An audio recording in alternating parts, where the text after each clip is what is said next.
మనోళ్ళు సంతోషంగా లేరు. హ్యాపీనెస్ ఇండెక్స్లో ఇండియాకు 126వ స్థానం. పొరుగున ఉన్న నేపాల్, అంతెందుకు జీవన ప్రమాణాల్లో మనకంటే చాలా దిగువన ఉన్న పాకిస్తాన్ కన్నా ర్యాంకింగ్స్లో మనం దిగజారిపోయాం. పెరుగుతున్న ధరలు, నిరుద్యోగం, అప్పులు, కాలుష్యం, అనారోగ్యం, ఇలా మనల్ని నిత్యం చాలా సమస్యలు చుట్టుముడుతుంటాయి. ఇక వీటన్నింటి మధ్యలో ఆనందానికి చోటెక్కడుంటుందంటున్నారు జనాలు. 1 తారీఖు వరకు జీతం కోసం ఎదురుచూపులు, అది వచ్చాక తీర్చలేనన్ని అప్పులు, ఇలా సగటు భారతీయుడి జీవితం గడిచిపోతోంది. తాజాగా వచ్చిన వరల్డ్ హ్యాపీనెస్ రిపోర్ట్ దీన్ని రుజువు చేసింది. ప్రపంచంలో అత్యంత సంతోషంగా ఉన్న 143 దేశాల జాబితా తయారు చేస్తే అందులో మన స్థానం 126. ఫిన్లాండ్ ఫస్ట్ ప్లేస్లో ఉంది.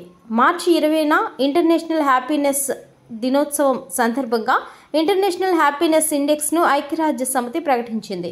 ఆత్మ సంతృప్తి, తలసరి ఆదాయం, జీవనకాలం, స్వేచ్ఛ, దాతృత్వం ఇలాంటి అంశాల ప్రాతిపదికగా 143 దేశాల ప్రజలు అభిప్రాయాలు తీసుకుని ఇండెక్స్ రూపొందించారు.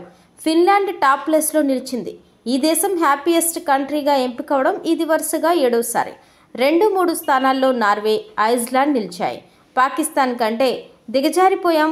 పొరుగునున్న నేపాల్, అంతెందుకు జీవన ప్రమాణాల్లో మనకంటే చాలా దిగువన ఉన్న పాకిస్తాన్ కన్నా ర్యాంకింగ్స్లో మనం దిగజారిపోయాం. పాక్ ర్యాంక్ 118 అయితే మనది 126. నిరుడు కంటే ఇంకో స్థానం కిందికి వచ్చేసాం.